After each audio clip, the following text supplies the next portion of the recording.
Jadi kita akan mengerjakan problem 2.2 dari buku Principal Accounting oleh Kieso. Nah, di soal 2.2 kita ketahui Emily Stanbers sebuah dokter gigi yang berlisensi. Dalam 1 bulan pertamanya dari bisnisnya terjadi transaksi berikut.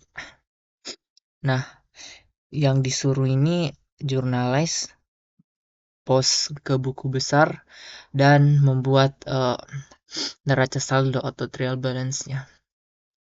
Nah, April tanggal 1 oke, jadi kita akan buat penjurnalan awalnya atau general jurnalnya. Nah, ini. Nah, di samping adalah general jurnalnya. Di tanggal 1 dia menginvestasikan 20.000 cash in her business. So, pertambahan cash dan tentunya akan kita taruh di kredit di debit, dan owners capital juga bertambah dan tentunya kita taruh di kredit. Karena nyatanya saldo normal dari kapital itu sendiri ada di kredit. Dan di sini ditulis juga hired as secretary receptionist. Nah, terkait masalah perekrutan sekretaris atau resepsionis tidak akan kita catat selama tidak terjadinya transaksi berupa uang. Dan di tanggal 2 paid office rent atau membayar biaya sewa kantor per bulan sebanyak 1.100. Nah, tentu saja karena uangnya berkurang. Nah, sedikit tips dari saya, biasanya ketika kita melihat seperti ini dan sudah pasti uangnya berkurang, maka saya dahulunya menulis ini cash karena sudah pasti cash yang ada di kredit. Sedangkan untuk akun ininya nanti saya pikirkan.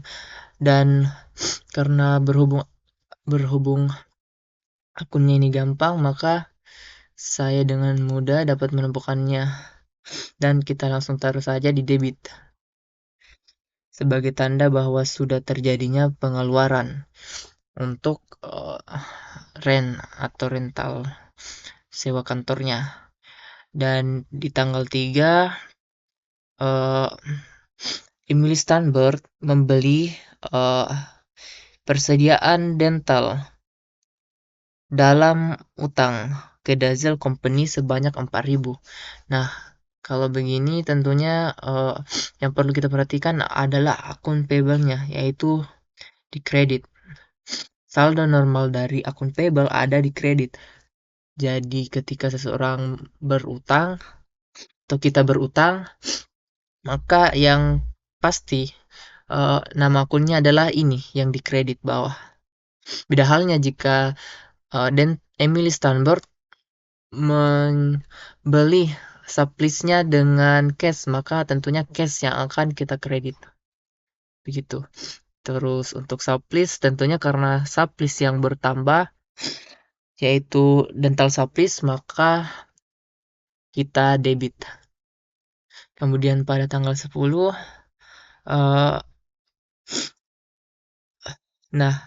Emily Stanbert melakukan performa service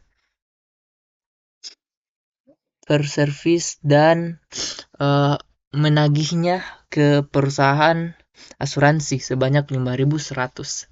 Nah, tentunya kita belum menerima cashnya. Oleh karena itu kita membuat tanda piutang di sini bahwa kita akan menerima uang. Terus service revenue, karena kita sudah melakukan jasa tersebut, maka kita masukkan ke service revenue, tapi kita belum menerima uangnya. Kemudian di tanggal 11 kita menerima uang 1.000 cash advance di depan atau lebih dulu dari Lea Mataruka untuk implan. Nah, karena kita sudah menerima cashnya, maka tentunya kita debit di sini cash. Sedangkan kenapa kita menggunakan akun UNAir Net Service Revenue? Karena kita belum melakukan operasi implant tersebut dan hanya menerima uangnya. Jadi kita tidak bisa menulis sebagai pendapatan servisnya. Kita harus menulisnya ke UNAir Net atau pendapatan dibayar di muka, begitulah. Nah, untuk cashnya, untuk tanggal 20 menerima 2.100 kas untuk servis. Nah, ini seperti hal biasanya, kita mendapat uang 2.100 dan service revenue untuk servis yang kita lakukan. Kemudian tanggal 30 kita membayar resepsionis untuk 1 bulan. Nah, ini tadi yang kita rekrut, kita tidak tulis karena tidak adanya pembayaran pada saat itu.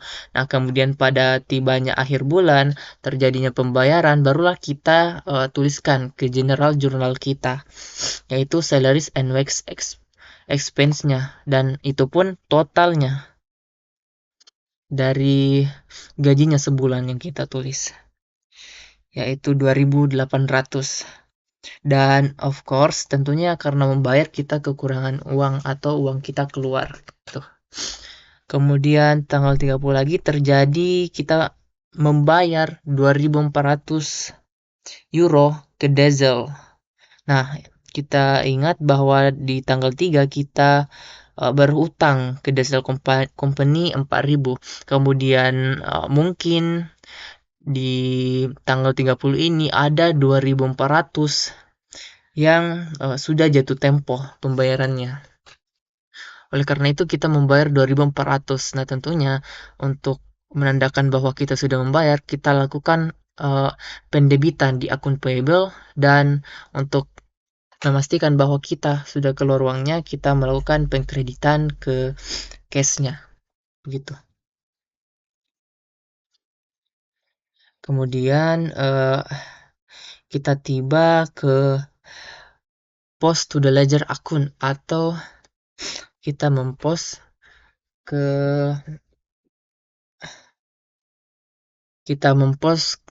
ke buku besarnya.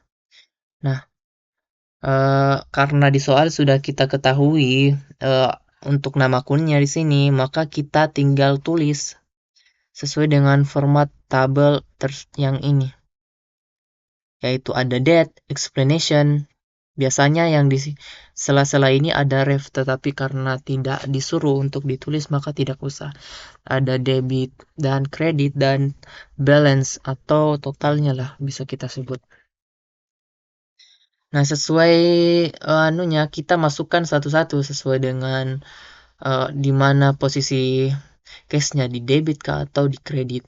Di tanggal 1 di tanggal 1 cashnya ada di debit, di tanggal 2 cashnya ada di kredit, di tanggal 11 cashnya ada di debit, di tanggal 20 debit, 30 ada di sini 2 yang 2.800 dan 2.400. Begitu seterusnya, kita perhatikan semua nama-nama akun ini dan kita buat masing-masing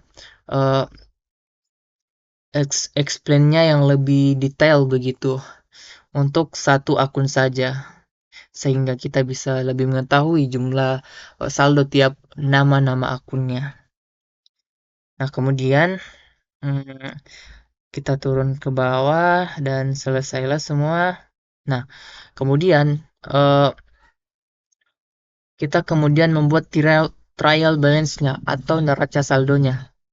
Nah, neraca saldo sendiri sebenarnya sangat gampang kita buat, karena kita tinggal mengurutkan sesuai dengan nama akun ini dan kemudian melihat posisinya, posisi akhirnya apakah ada di debit atau kredit. Contohnya untuk cash bisa kita lihat bahwa untuk cash tidak mungkin minus juga ya. Jadi posisinya bisa kita katakanlah di debit.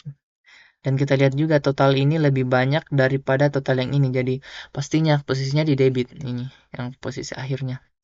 yaitu sebanyak 16.800.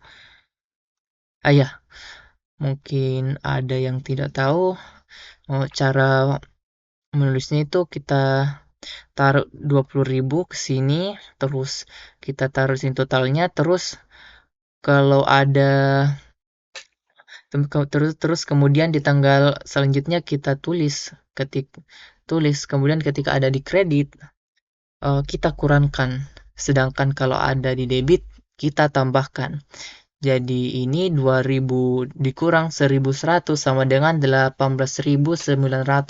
Kemudian 18.900 ditambah 1000 sama dengan 9.900. Kemudian 19.900 ditambah dengan 2.100 sama dengan 2.200. Begitu seterusnya sampai dengan akhir, yaitu 19.200 dikurang 2.400. Dan jadilah total saldo akhirnya dari cash. Nah, kita tulis ke sini. Kemudian akun receivable ah, saldo akhirnya itu 5.100 kita tulis. Sublist ada 4.000. Kemudian ada akun payable untuk kita bisa lihat di sini yang jumlahnya paling besar itu ada akun payable, ada di kredit untuk akun payable-nya, sehingga kita tulis 1.600-nya di sini. Kemudian untuk unearned service revenue di sini juga karena seperti yang saya jelaskan sebelumnya bahwa posisi saldo normal dari revenue itu ada di kredit. Sedangkan untuk expense ada di debit. Tapi kebetulan ini contohnya di debit. Nah, kemudian kita kembali lagi di owner's capital. Posisi saldo normalnya ada di kredit. Nah, kemudian kita tambahkanlah satu-satunya gitu. Revenue di kredit, salaries and wages payable, expense ada di debit. Terus kita tambahkan semua. Tambah-tambah yang tarik garis lurus ke bawah ini. Ketika jumlahnya kita tambahkan akan menjadi 29.800. Dan yang di kredit juga ketika kita tambahkan secara garis lurus, jumlah akhirnya adalah 29.800. Jumlahnya akan sama di sini dengan di sini. Ketika jumlahnya tidak sama, maka sudah pasti ada pencatatan yang salah, mau di jurnal atau di sini. Mau di jurnal atau di buku besar kita. Jadi, saya kira untuk pembuatan trial balance-nya, saya kira mudah lah, jadi tidak usah dijelaskan. Terima kasih.